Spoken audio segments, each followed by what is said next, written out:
My next challenge takes me from one of the fastest animals in the sea, tuna, to what I guess is one of the slowest, oysters. And they're found here in the beautiful waters of Coffin Bay. There are 40 farms in Coffin Bay pumping out a staggering 32 million oysters a year. It's big business worth nearly $40 million a year. Not bad for a town with a population of just 700. Oysters from here end up in raw bars from Sydney to Singapore, Shanghai and Hong Kong. Now, I usually fish for things that swim fast and fight hard. But there's a guy here who says he's got a job for me that's tougher than fighting any fish. We'll see. New employee. Yeah, I am a new employee, I know, that's it. Meet Lester Marshall. He once dreamed of being a fisherman, but seasickness stopped him from making a living on the waves. Instead, he found a living closer to shore as an oyster farmer. And he's never looked back. All right, well, we better come down and meet the rest of the team. Sounds good. The day always starts in the den, where the team get their kit on. This is your wetsuit. We want to see you in this. No we want to see a worries. bit of speed, a bit of commitment, a bit Okay. of guts and determination. I'll do my best.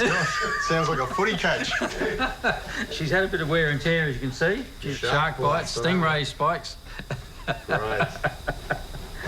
Just what you need. I didn't know I was getting in the water. I thought all this stuff happened, you know, out of the boat. I'm going in the deep end. Yeah. Okay. Wetsuit. I'm working with a team of 5 tried and tested oyster anglers. Time to get dressed for the ball, eh? Now stick a bunch of salties in a room and you're going to get some fishy tales. There are sharks. Pity we haven't got some sunshine. You can't see the sharks coming when it's overcast. Lester's actually been bitten by a shark, so he tells us, but he tells us lots of stories. As you can see, a couple of close calls. I got a feeling the new bloke's in for a tough day with this mob. A tractor pulls the oyster boat to the edge of the bay. Later, when the decks are stacked with harvested oysters, it'll be towed right back to the factory door. It's a beautiful stretch of water here. Wow. Incredible. Here at the bottom of the peninsula, the water is calm and free of pollution. We all love it because we've got access to a natural environment with very few people. There's beaches here with no footprints on them anywhere, so we're very blessed in that respect. Oh, dolphin right here. Look at that. Wow. Now, this place is amazing. Is that a regular sight? Yeah, absolutely. Yep, There he is, right beside the boat. Fantastic. Soon we arrive at the oyster farms. Here, independent growers like Lester lease sites in different locations. It's a huge area. How many of these guys are we going to have to harvest? Jenny, do you want to sit up in the cabin and just keep an eye out for sharks? Ain't good. Oyster farmer Lester Marshall has quite literally thrown me in the deep end.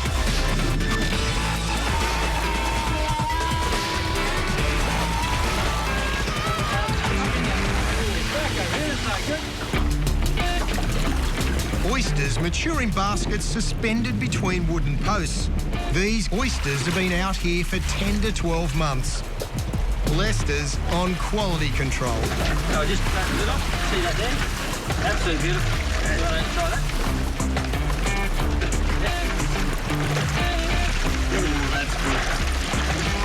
These ones are right to the table. Coffin Bay oysters are renowned for their unique flavour. And there's one ingredient that gives them their world-famous taste. It's the stuff that makes the water green. Algae, or as they say here, oyster tucker. Fed by the nutrient-rich upwellings from the nearby continental shelf, Coffin Bay is full of algae. With plenty of food, the oysters grow fast and taste great. I've learnt you've got to shake them down on the bottom to get them to close up with salt water in there. That obviously keeps them in a healthier state. One more. There's such a demand for these guys that Lester can barely keep up. I better get a move on. I'm going to sit back over here. This is no good. This is hard work. So how many's that you got there? That's nearly a tonne there of oysters. Okay. Another half tonne of oysters, and we head back to land with our load worth about $10,000.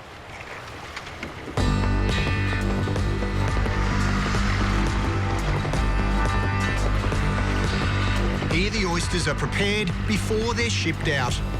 So all orders have got to be completed, shrink wrapped, labelled, on the truck and over to Coffin Bay by 5 o'clock. So we've got 3 hours. First, I've got to inspect the oysters and get rid of any dead ones. This is pretty crazy. This is what I'm after, these guys here. Obviously useless on the market. That's exactly what I'm looking for. And if they're laying flat, it's very hard to tell. You've got to keep on turning them and twisting them around to have a good look. There's another one there. Next, a conveyor takes the oyster through a washing and cleaning station.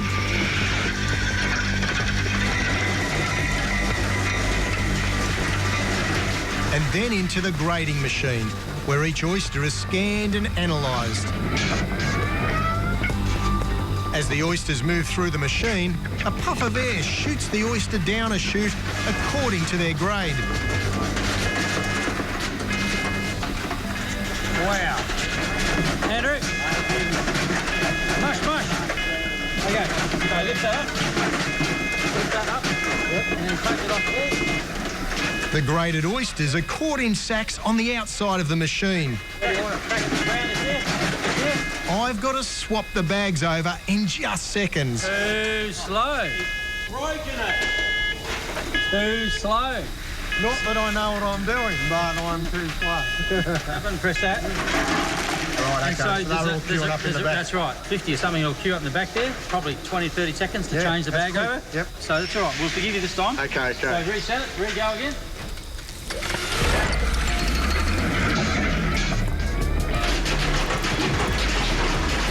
It gets worse. While the bags are filling, I have to sew the full ones closed. That, the tag in, that's got to go in here. Yeah, just hold it at the top of the bag like that. Yep. I've stuffed up. Terrible sew on me. Absolutely atrocious. I went along the inside, around the top. You'll get the knack of it. Andrew. How quick am I going to be? Take off this button. Oh, this one through. This is intense. Done again. Press the button. Yep. How many jobs have I got? We're right up against our 5 o'clock deadline, and I've still got to crate these guys. That's it. Yep, that's good. One on this corner here. Yep. Put one in the middle. Tell you what, I'll sleep well tonight.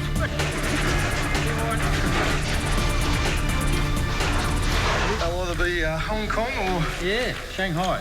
Shanghai, yeah? Fantastic. We've done it. We've beat the clock. The oysters are ready for shipment. Hey, buddy, here's your wages for the day. Oh, thanks for that. Magnificent. This is the dearest oyster on planet Earth. Oi! You're like a bloody seagull. No way, it was hitting the deck. Beautiful. Next, I'm in the Spencer Gulf to experience the fast and furious world of net fishing. We come in peace. Boom, clap. Boom, clap. Boom, clap. I'm excited. I'm pumped up. Clap. Let's get some. This could be the highlight of our careers. Too attractive to pass up. And we made money. Sold. Competition heats up. 仓储挖宝王全新一季10月7日星期3起，就在 Discovery 频道。斯德哥尔摩灵宝饭店25号房，要是大白知道他主人有申请晚退房服务，他大可多睡整整2个小时又7分钟。为什么我们会知道？因为我们对饭店无所不知。找饭店 Travago。给家人优质的饮用水，我选择 Brita 滤水壶。现在有了全新除效型滤水系统，想用 Brita 清新过滤水更简单、更方便了。德国专业技术，有效减少杂质、水垢、氯气和重金属，全家人的清新好水 Brita。除效型滤水系统免费安装，再送滤芯，只要9900。Discover the new Pixie Clips machine and express your personality by giving it a new look. Choose from a wide range of clip-on side panels. Your style in a clip. New Pixie Clips. Style it as you want. Nespresso. What else? 公主礼服，我现在要做女王。你看，用 Galaxy Note 5卷动截图，一口气可以截取很多的页面。设计好了，要用 Galaxy Note 5直播给你看。我觉得我赢了。挑战让生活更精彩。Note 我的精彩。Samsung Galaxy Note 5新色上市。哇哦，短片拼贴比我还拼耶！你会特别呵护你的手肘吗？手肘吗？不会，好像不会耶。那你的膝盖呢？或是脚踝呢？啊，脚踝？试试新多芬升级配方，含亲肤滋养精华液，7天立即体验弹润美肌，一周周，从手肘、膝盖到脚踝，滋润全身每寸肌肤。新多芬升级配方，7天体验弹润美肌。全台票房冠军，绝地救援3D 好评热映中。台湾史上最神秘的特战部队首次完整公开。第1部队，空降特战部队，眼睛一闭，牙齿一咬，就是这样跳出去，绝非常人的铁血训练。你以为来这边撑板凳，直接上飞机跳伞？我的告诉你错了。只有强者才能成为台湾特战部队。全新一季10月26日星期一起晚上10点，就在 Discovery 频道。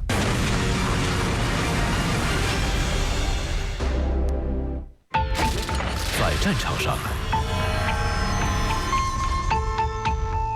决胜优势往往取决于致命的决定性一击。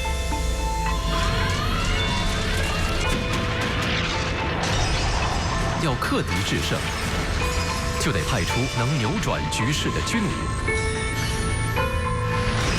绝命武器，每星期一晚上10点，就在 Discovery 频道。I'm in Port Pirie in South Australia, and I'm going to meet Shannon Gill, who practices the dying art of net fishing. I've never really understood how sustainable this type of fishing can be, and so a lot of questions in my head hopefully are going to be answered today. When I arrive, Shannon's already in the water, ready to go. G'day. How you going? Nice to meet you finally. Shannon is only one of 35 net fishers in South Australia, and the only woman. Together with her decky Shane, she's taking me to catch garfish, a long needle-nosed fish that feeds on the seagrass of the Spencer Gulf. Spencer Gulf is one of the main garfish hotspots in Australia. 250 tonnes are caught in South Australian waters each year to feed our hungry nation. First, we make our way down the mangrove line channel and out towards the Gulf. Here, miles of shallow water with underwater islands of seagrass give food and shelter to an abundance of life. Breathtaking. How'd you get involved yourself? I mean, did Dad teach you everything? Yes, I've fished with Dad ever since I was this big. And then when I finished school, I was unsure on what I was going to do. And Dad said, well, why don't you come fishing until you work out what you want to do? And here I am 25 years later. It's my job to keep an eye out for the fish. The aim is to find a school of feeding garfish before we deploy the net. That way we'll be sure of a good catch. Be able to see the dark bodies contrasting against the lighter colour. Yes. But at this speed, you've got to have a practice eye to spot any fish. There's 2 guardies there.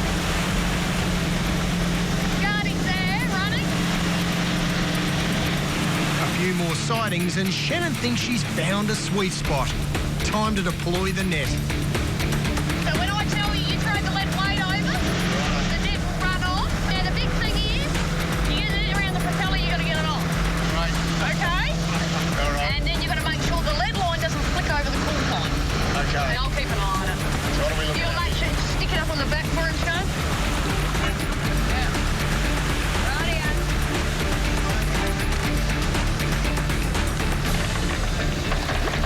And there she goes. 550 metres of net coming off here. There's a few birds over there, so maybe there's a few fish in here as well. The net and weight are attached to a buoy. Shannon heads out to create a large circle, a half a kilometre in circumference. The aim is to eventually head back to the buoy and join the two ends of the net together. In fisher lingo, it's called a shot. The bigger the shot, the more fish we can catch. What's the prop, Jane? Shannon uses the buoy as a reference as she figures out the size of a shot. Don't worry about where I'm going this way so much. I'm watching the shape I've got in the net, basically. It takes about 45 minutes to complete the shot and round off the circle. So what do you want me to do? Grab that pink buoy. Yep. Rightio, take that down the back. Now we've got the completed ring, so Yeah, we've got the completed ring. nothing can get out? Well, no, you know, everything can still get out. Never say nothing can get out. Okay. As the motorised wheel hauls the net in, the circle gets smaller and smaller, driving the fish into the pocket below. I'm surprised to notice there's no weed coming up that's not dead weed. No, sometimes we have a lot of floating weeds. But you're not ripping up the bottom. No, most definitely not. We rely on the bottom so the fish come so we can catch them. Yeah, okay, so this line's along the top. Yep. Okay. My biggest concern with net fishing is meshing. That's when fish get tangled up in the net itself. It's indiscriminate and can kill the fish that aren't being targeted. But I'm not seeing any here. According to Shannon, these nets are designed to stop it. This is a polypropylene net. So the idea of this is when we get to bunting up, pushing the fish into the pocket, they will hit this and they bounce off so they don't mesh. We don't want mesh fish in our Okay, net. so you don't want them getting tangled up in here. The idea is to sieve the fish through the pocket. Okay. So the smaller fish swim out and keep going. We want a sustainable fishery. We are responsible. We have a code of practice. And we want to have a fishery. We want our kids to all go fishing. We're getting to the business end of the shot now. She's all coming in. There you go with your cork, TT. Yep. See some fish in there now. The garies are just splashing around. There's a nice one up the top. And the idea is to get them all in the pocket. So there you go. That's how we do it.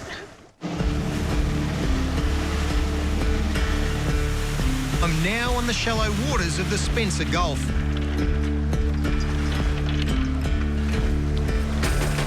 We've hauled in 600 metres of net. Our prize garfish are in sight. So now we just sort the pocket out. That's the trophy, what we're after. Beautiful big gar. Yeah, like a little mini marlin. And there's his bigger brother.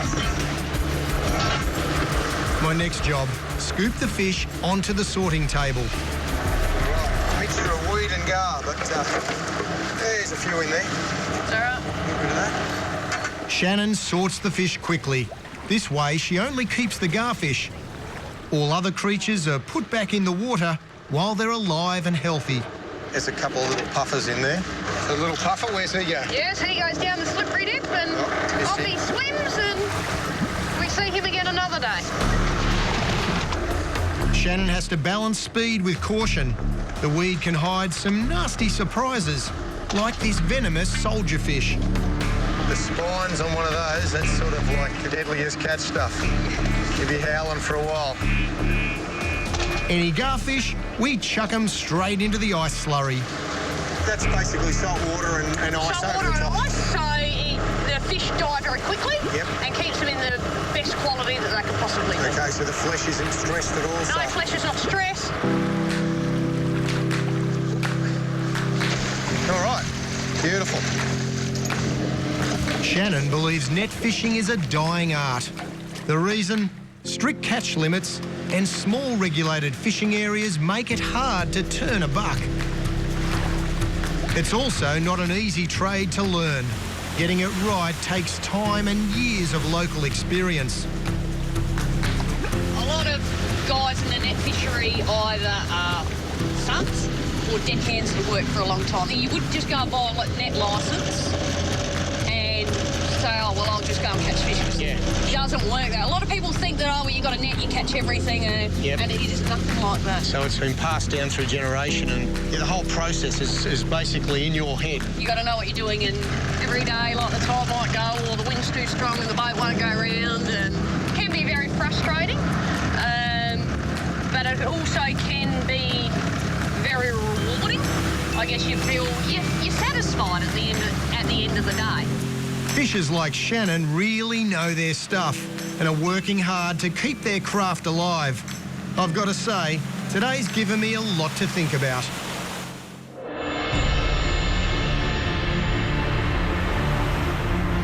The men and women of the South are said to have salt water running through their veins.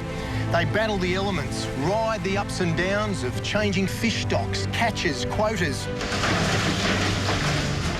These guys aren't just feeding Australia, they're feeding the world. From Sydney to Singapore to Shanghai, Tokyo and beyond.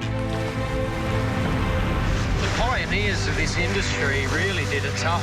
Hopefully we can look after it enough and continue it on. I'm a bloke who's been fishing for as long as I can remember, but working alongside commercial fishermen has taken me into another world. We see ourselves as custodians of the estuaries. I mean, we all love it because we've got such beautiful access to a natural environment. I'm impressed with how these fishers keep an eye on profit without compromising future sustainability. They're the real saltwater heroes, battling the wild Southern Ocean for its riches and rewards.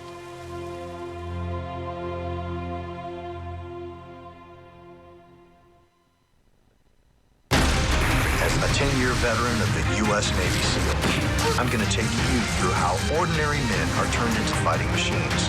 And I'm proud to have been a part of Taiwan military elites on Discovery Channel. This tragedy affects all of us. People were scared. I mean, how can you not be scared? The pressures of the outside world are getting closer all the time. 玉空冰雪生活，每星期五晚上11点，就在 Discovery 频道。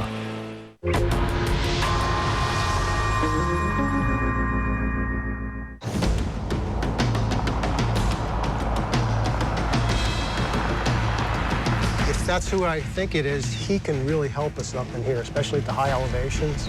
You're Doug. Hey, how's it going? I guess he's Doug. All right. Doug had just finished leading a 1,400-mile expedition across Greenland's ice sheet and flew in from East Greenland the same day Eric called him. This season's a little bit different because we'll be moving. We're lighter, we're moving faster, and we're moving to more remote locations. There's no margin for error. It's one of the most inhospitable places on the planet, and you can't take it lightly. Hopefully I can get you to some places that you normally wouldn't get to and find some gold. So. Yeah, that's right. Doug's a new team member. He doesn't know us from Adam, you know, and it's kind of like, is that guy is he not, you know? I'm not totally comfortable with it because maybe Doug's not going to be able to help us. If you want to take a quick look at the map, you're familiar with this. This is the Nuswak Peninsula. Yeah, hopefully we don't run into any bear. Some polar bears up in there? They have some sightings. Okay. Thinking about a polar bear eating me, that brings up just primordial fears of a totally different level. Doug makes it clear that weather won't be the only new danger the team will face in the north. They're heading straight into polar bear territory. With a population of over 25,000, the Arctic's polar bears are moving into new neighborhoods. And when the ice melts in the summer, all bets are off. The bears have become increasingly unpredictable. Rather than just hunting seals, they've moved to higher elevations to hunt reindeer, and encounters with humans are on the rise.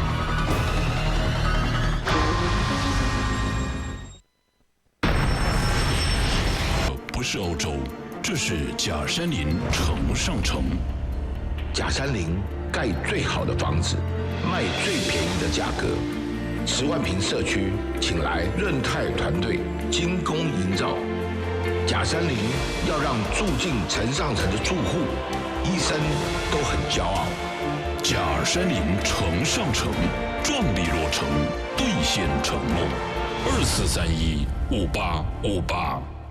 生活中谈恋爱、疯购物、追韩剧，常常独享一个人的世界。我终于买到了。有时分享比一个人独享更快乐。BB 宽屏让你独享自己的风采，与人分享生命的精彩。每月888标王120枚，享2年炫彩 HD 套餐，再拿1000元购物金。上网搜寻 BB。 八宝站每星期2晚上10点，就在 Discovery 频道。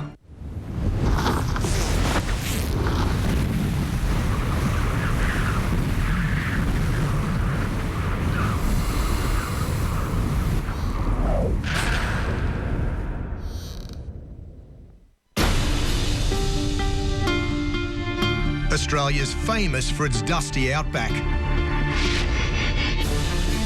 But even more of Australia lies underwater than above.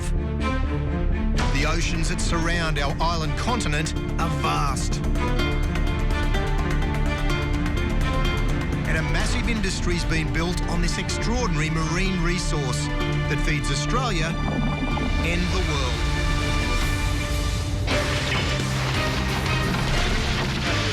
I'm Andrew Eddinghausen. I've caught fish on hook and line all around Australia, and I love my fishing. But what if what you catch is your livelihood, where the risks and the rewards could make or break you? But coming home empty-handed just isn't an option.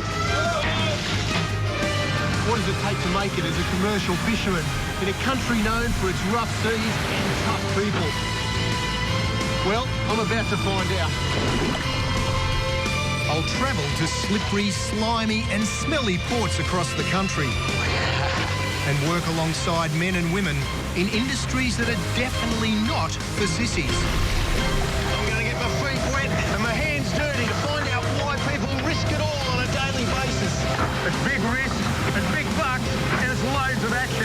Time for me to be a fish out of water as I take on Australia's saltwater heroes.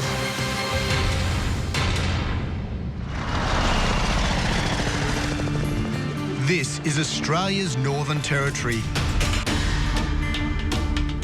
A stunning land of rock escarpments, gorges, floodplains and coast. Inhabited by rugged people and tough animals. The rich waters of the Gulf of Carpentaria churn with life. Fish, crabs, mammals, prawns and crocs. During the wet, the monsoon season, it's hot and humid up here all the time. While I'm here, I'm going to see how commercial fishers use hand lines to bring in hard-fighting, heavyweight Spanish mackerel. I scoop enough prawns for more than 1 million barbies, and I go where most Territorians fear to tread, croc country.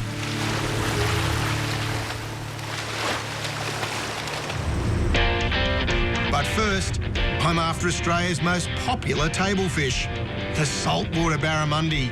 And this time, I'm not in a boat. The fish I'm after are here. The Humpty Doo's saltwater barramundi farm. This farm's just outside of Darwin. Around the country, $50 million worth of barramundi are now farmed each year, all destined for the Australian market. Humpty Doo's saltwater barramundi farm is one of the biggest barra farms in Australia. 70 hectares and almost 1 million fish. Right, what a setup. Massive. Yeah, fairly big, 27 ponds. We're harvesting, 24 tonne of barra a week. Wow, barra everywhere. Barra everywhere. Farm manager Peter Fisher Yep, that's right. Fisher has taken the barra out of the billabong, and he's one of 100 licensed farmers that raises the fish in captivity. Now, I've caught a few fish in my time, and I love fishing for them. Another monster. Catching them for fun is one thing. Meeting the global demand for them is another. This is where it all happens. The farming operation starts here, in the fingerling tanks. I'll see if I can get one. To catch one is this easy. I bet you can't get one. I got several. That's right, you got several of them. There's only 270,000 fingerlings in these 4 tanks. Oh my God. These little guys are part of the Ultimate Boys Club. All barra are born male. At around 3 or 4 years, some will become female. They also grow fast. How big do they grow? Like, what size are they going to be? In here, they'll be about 120 mil. Right, okay. Or close to 40 grams. So like this size? Yeah, that size. So they'll go from that to that? In 6 weeks. In 6 weeks. That's incredible. That's amazing. At 6 weeks, the fingerlings graduate to the big ponds. And at 2 years, it's this, harvest time.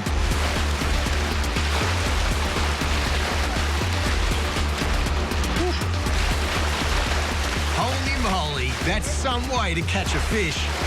And I'm going to give it a go next. Right, mate. Here's your kit. What's this, the cricket kit? That's the cricket kit. I need a bat. That's for your balls. Oh, really? Holy moly. Wow. So something to protect the head, of course. Protect the head. And then something to protect, well... Downstairs. That's downstairs. This is the first time I've worn a cricket helmet for fishing, not catching.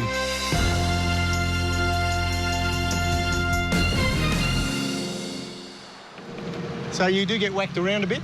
Yeah, quite a lot. Okay. We've had broken eye sockets and cheekbones. And... Wow, I can imagine like a 60, 70 centimetre fish just going wallop. Yep. Okay. It's all a hard, pointy bone. Yeah, so lock it all up and gloves and the hector protector. That's the one. Okay. This is the private moment.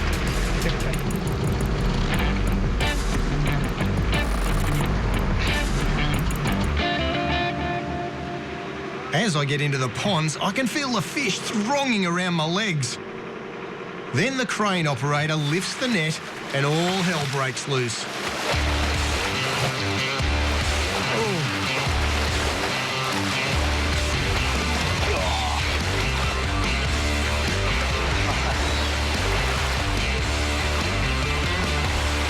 We scoop about 500 kilograms of thrashing, fighting fish into the cast net.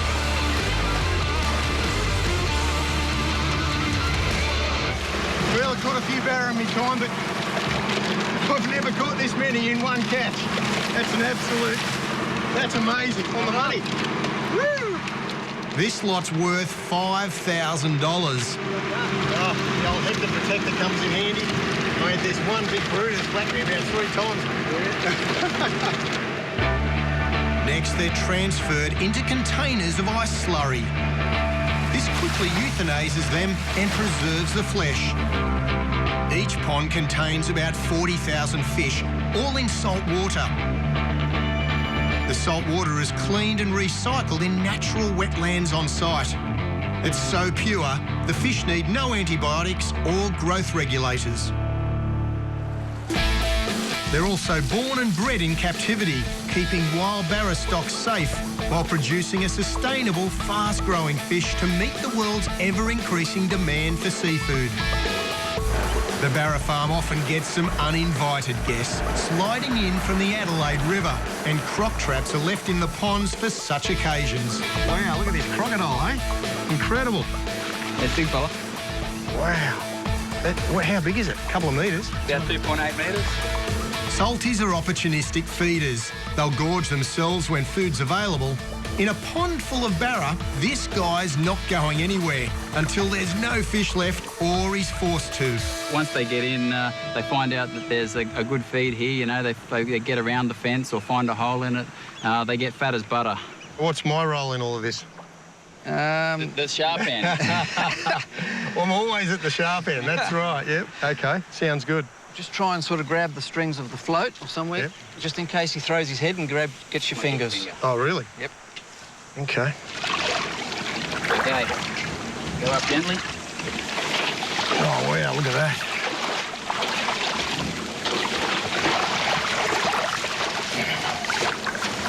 Certainly not light. Even 2 metres. Look at those teeth. Get a nasty bite on that. Dan's called in a local croc expert, Charlie Manolis. Hey, Charlie. What do you got for me, boys? Just a little fella today. Couple of metres. So we get a snout rope on to control the head, Yep. the main part, and once we've pulled it up, we can secure the pointy end so it's safe. Yep. Tricky part is always getting them to open their mouth, say ah, to do this. There we go. So she'll come forward. Yeah, she'll no come problem. forward. When she comes out, she could try and run. She could try and do anything. Oh, okay.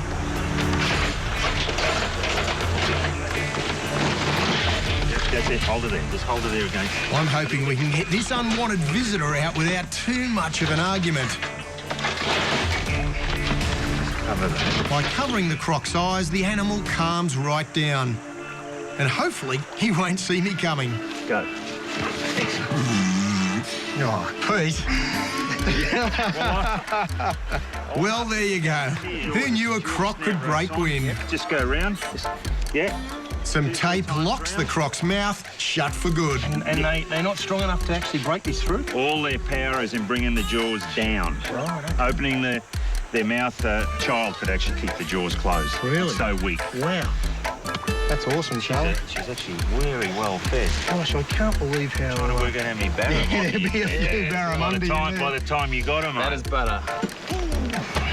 With the intruder removed from the farm and sent back to the wild, the fish are left to get fatter, which is just the way Pete likes it. Great, the tail hanging out the back. That'd be great going down the highway. Thank you very much, guys. Beautiful, good on you. Hopefully that solved the problem for a while anyway. The only crocodile I want to see today. I'm not done with predators yet. In the open ocean off Darwin, I'm going to meet a fish that also has teeth. Another one bites the dust. Oh, yeah, very nice. I'm steaming out of the port of Darwin on a 2-day mackerel fishing trip. Rule number 1, the fish go inside the bed, you stay outside the bed. Yep. Rule number 2, never go and tackle a line without your gloves on. Okay, good stuff. All right, you just get into it. Nor Magic Headitch is showing me how mackerel line fishing is done. Have a go there and go and pulling that line in. This is commercial fishing by hand. And then do over the back of your hand like that. Yep. Because mackerel are predators that hunt individual fish, we need to tease each one in with a lure. We're after Spanish mackerel. These guys are the comeback story of the top end. Fished at dangerously low levels in the 1980s, strict management has brought them back to healthy, sustainable levels. Today, fishers catch about 220 tonnes a year, mainly for the local market.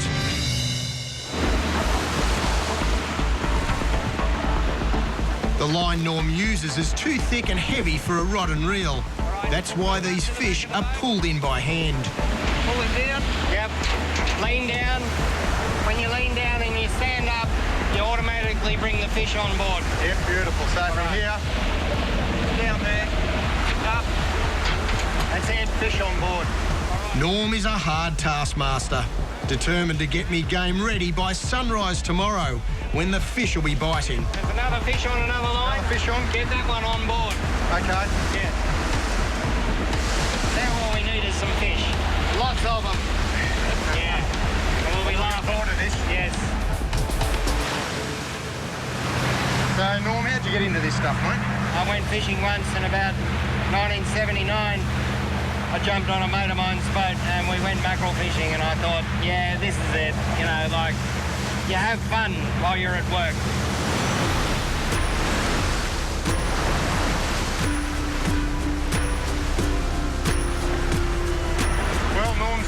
a few of the secrets for tomorrow. Hopefully I'm up to the challenge. We still have a 14-hour steam ahead of us into the Arafura Sea. But wow, what a trip.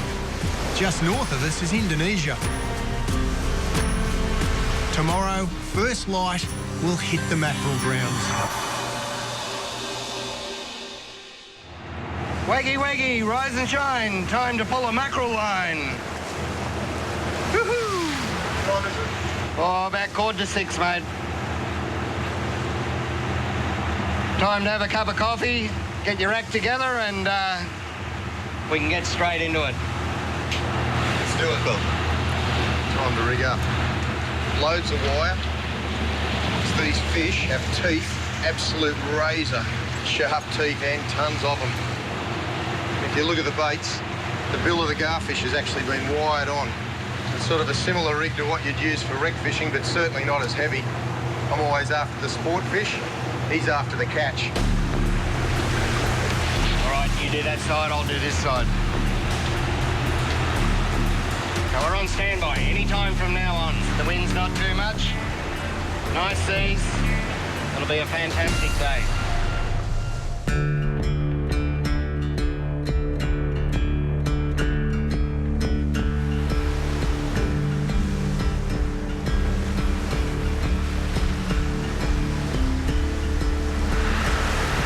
Well, here comes the sun. The fish should start biting any minute. I reckon I better get down the back.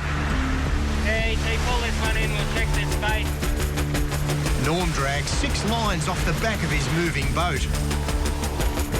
Yep, that one looks okay. Throw him back in. Looking after them is active, intense work. You've got to check and recheck the bait on every line to maximise any chance of a catch. I'm watching the rubber bands at the moment. As soon as they stretch and a fish gets on, I'll be leaping and bounding over to the corner to rip him in. That's the plan anyway. Then our first strike. That didn't take long. Oh, good fish. Oh.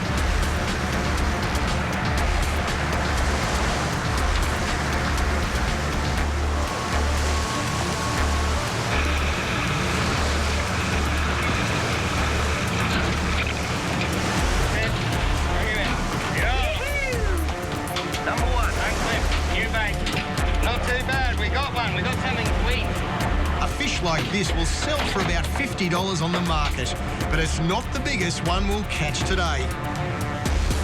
A knife and a spoon is all you need for this job. So no fork? No, don't need a fork.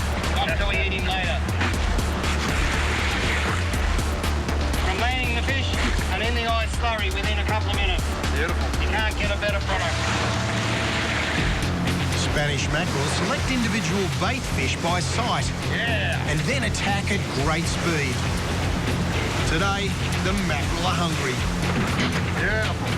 Coming on now, eh? That's good. Take it straight back on. I love this sort of fishing.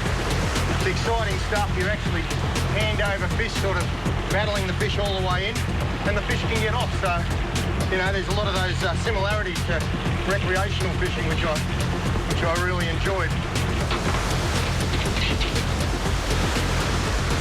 Come on, man!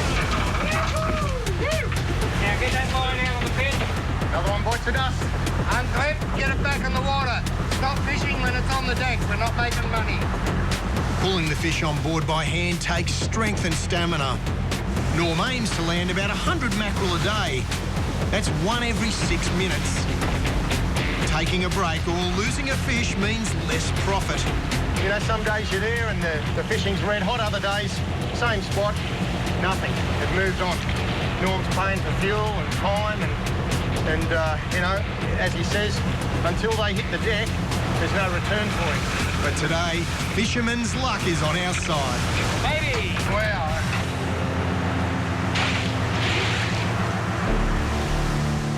We fished through the day and into sunset. Hard work, yes.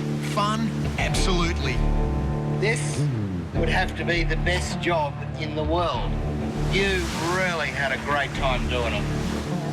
And with almost $3,000 worth of mackerel on ice, it's not bad for a long day's work. Come on, man. Hallelujah, sucker. High five, man. You like him, eh? That was a good one. That's a good sized fish. We can make money out of them. Oh, I'd say that's a big very fish. Close. That's a $100 note, that one. You can see the mouth there. Have a look in there. Yep. Razor sharp teeth. As soon as he's got this haul to market, Norm will be back out here again. He's a true man of the sea. Nice fish, yeah, very nice fish. Next, I join the trawler men and women of the Northern Cross.